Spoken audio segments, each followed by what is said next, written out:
Um, so this video I'm going to talk about symptoms. I talked a little bit about it in the last episode about how it's diagnosed, but this will be just about symptoms. So when I was, uh, some of this is old news. You've already heard this in the last video if you watched it, but this video's all about symptoms. So, uh, the Marines was definitely a stressor because it was so stressful. And then when I was working as a janitor, that's the first time I heard voices. I heard someone calling my name, like it was directly into my ear. It wasn't like someone far off in the distance that said something and I overheard it. It was like someone was saying right here. It was like saying my name into my ear. And um, so I looked to see if anyone was there and calling my name, but no one was there because I was like walking to the dumpster. Everyone was in school, so uh, and when I was a janitor, and so when I was sweeping up the lunchroom every day while the students were still in there waiting for the bell to ring, I like I was really paranoid that they were like listening to my thoughts. It's a big thing for me. If I'm in a like in public and there's a lot of people around, especially if it's loud, I'm always afraid that people are listening to my thoughts, and so I try to keep my thoughts to a minimum, but it's really hard because I think a lot. I can't stop thinking. It takes me like an hour or two to get to sleep just because my mind's going so fast and it doesn't stop. Uh, so, and if students would like start laughing, I thought they were laughing at something they heard me say my thoughts, and that was definitely a problem. Uh, I was like trying to walk as far away from the students as I could, and also uh, I thought I saw papers fall off the table. Like I saw them falling off the table and I heard them. I heard all the rustling of the papers. But I went to go pick them up and they hadn't moved an inch.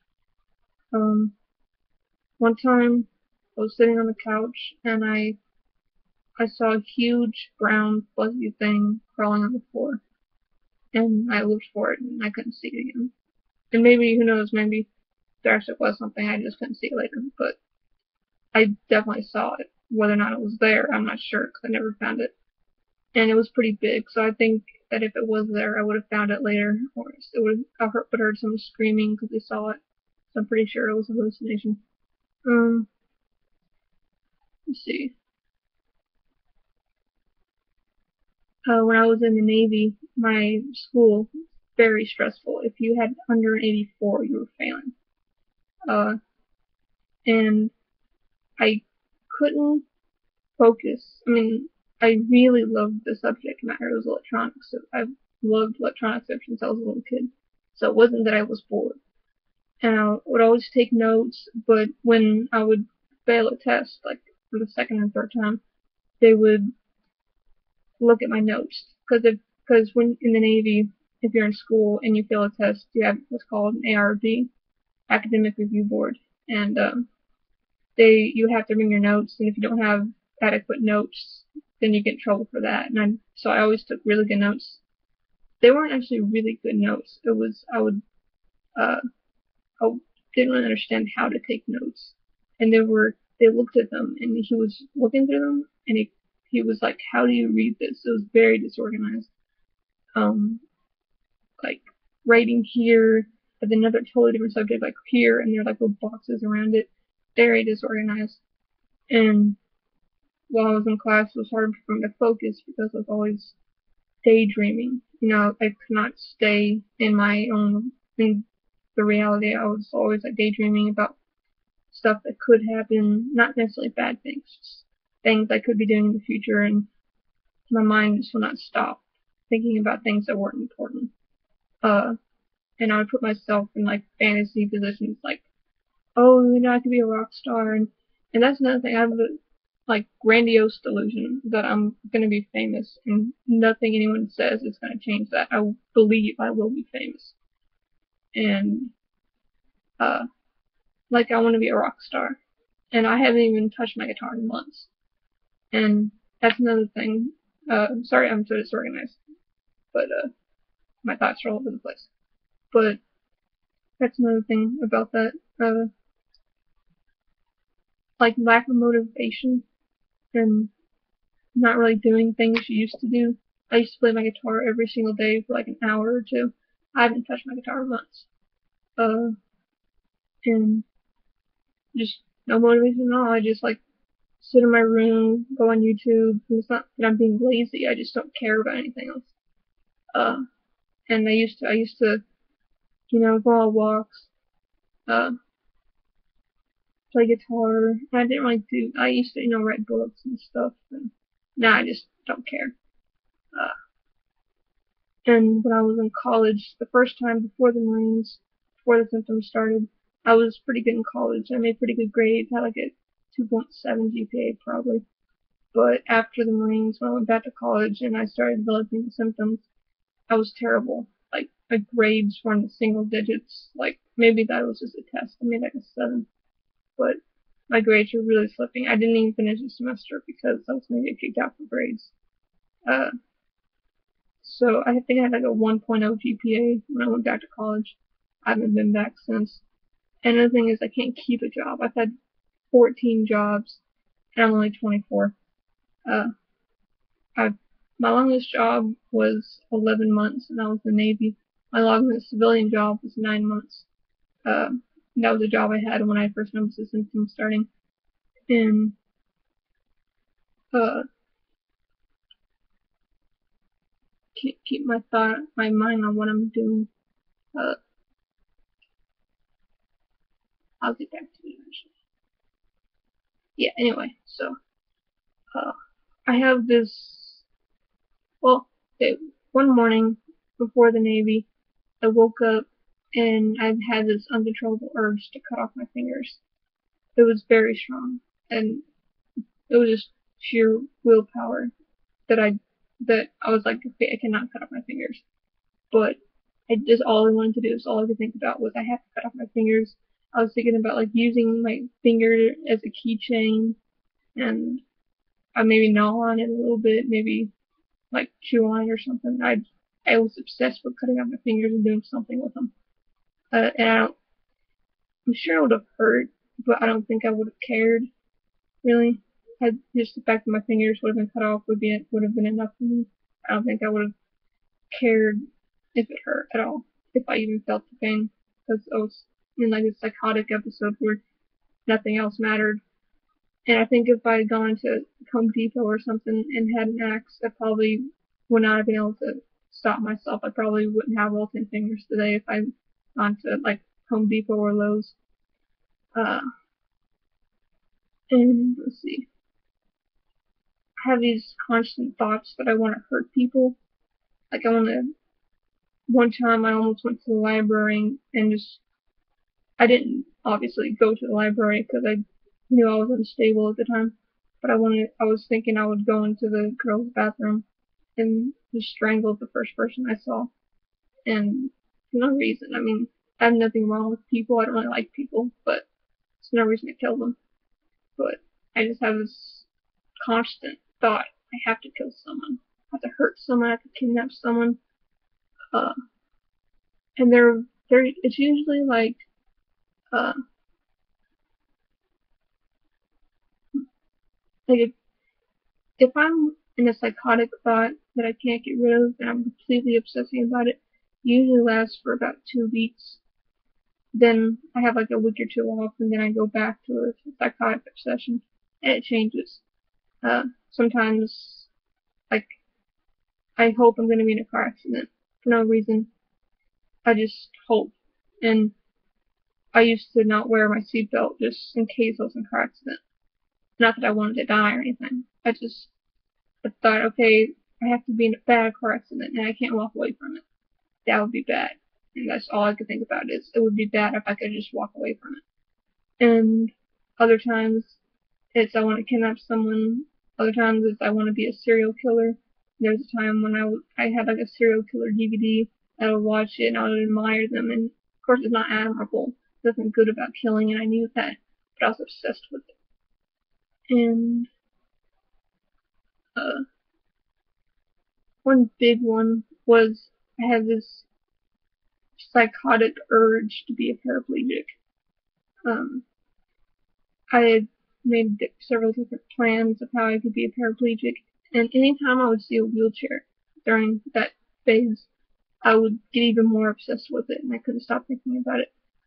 At first, I was gonna shoot myself in the spine and like go to a hospital or something so that I could get treated immediately and not die. Because I didn't want to die. I just wanted to sever my spinal cord. And then when I was in the Navy, I went missing. That's how I was diagnosed because I was missing for 2 days and found. I lived in Chicago, ended up in California, and so that's when they diagnosed me with schizophrenia because it's very unusual for me. Because I was in the Navy and they have very strict rules about being where you're supposed to be. What was the top? Yeah. So in the Navy, it's a really good thing. Actually, it's a blessing that I went missing because uh I was 2 weeks away from graduating. So and I'm pretty sure the as obsessive as that thought was, I'm pretty sure I would have done it if I had graduated when I was supposed to. I was planning on renting a car because I didn't have a car. I was gonna rent a car, and then there was this one overpass or underpass, whatever, with like these pillar, and it wasn't like the new ones where it had like a big median where if you crashed into it, you would just hit like a weird garbage bin looking thing. It was you would if you ran into it, you would run right into the big stanchion or whatever you want to call it. And so I was gonna go like 60 miles an hour full speed down that road and then crash right into it. I was gonna wear a lap belt, not the shoulder part of the seatbelt, so that it would hopefully sever my spinal cord. And if it didn't, I would have tried again later with like a gun or something, anything I could do because I was so obsessed with it. And so thankfully I went missing. And oddly enough, when I got back uh, from being missing, I was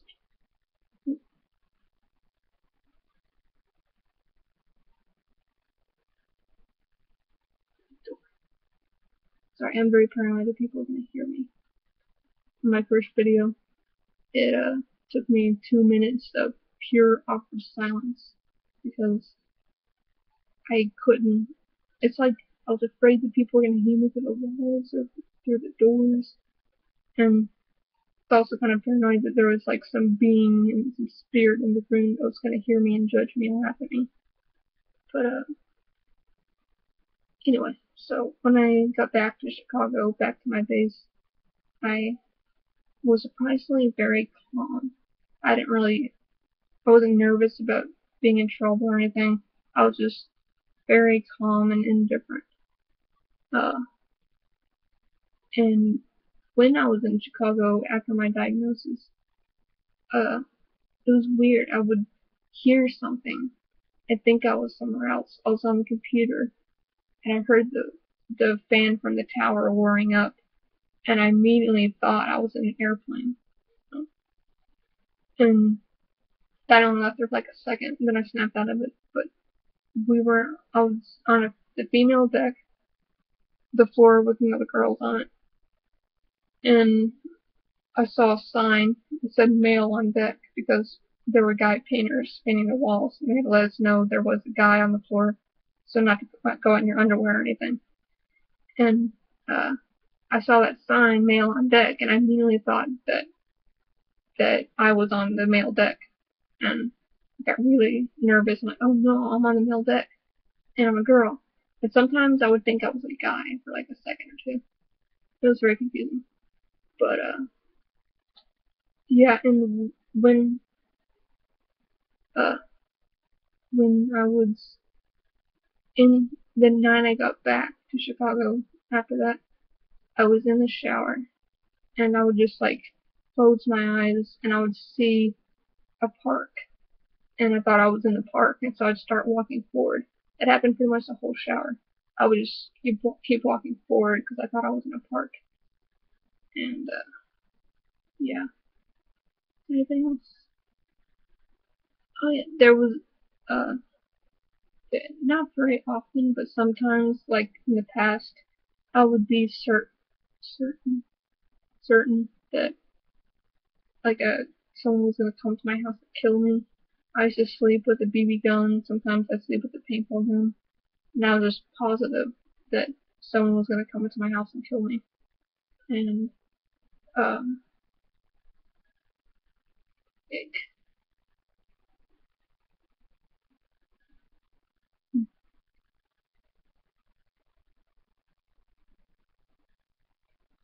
yeah, and so in my backyard, it's like I'm always paranoid in my backyard because I'm afraid that my stepdad has hidden cameras everywhere and he's watching everything I do. And so when I'm in the backyard, I'm always looking at the house, seeing if I can find any cameras. And I usually hide behind the tool shed when I'm in the backyard just so no one can see me. And in like when I'm in the bathroom, I close the shower curtain because I'm afraid that there's a camera peeking into the window. And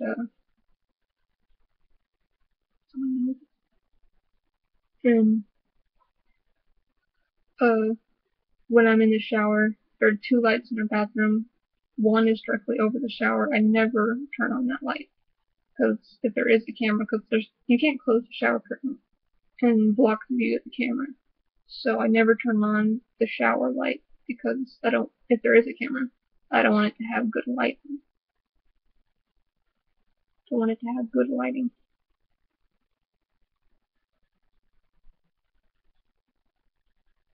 Sorry, but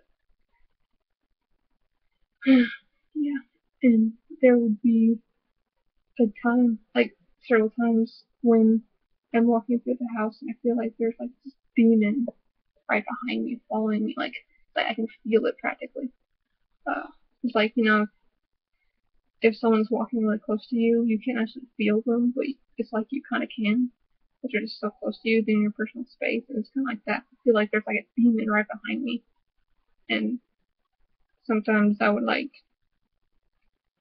walk through the house really quickly and like go like that and try to shove them off me, and I would walk to the garage door and I would open it and like go like that and shove it out and slam the door really hard. But I would feel still like it was behind me, so I would do it again and shove them, slam the door until I felt like it wasn't there anymore. And about it. Well, one time I got chocolates once, but I waited like 2 weeks to eat them because I thought they were poisoned. And also, I'm convinced that uh, I'm always thinking that the government is like out to get me. Uh, that like Obama is selling parts of the country to foreign countries so that one day we won't be America. We'll be like so many different nations and that we won't have our own personal freedom because they'll be controlling us. And yeah, it's pretty much it. It's all the symptoms I have currently. Oh, and also when I'm off meds, I'm very aggressive. Like I'll just start like arguing with my sister, telling her to shut up, and being acting like a 2-year old. And I love my sister. She's my best friend, but I just get extremely aggressive. And yeah, I think that's about it.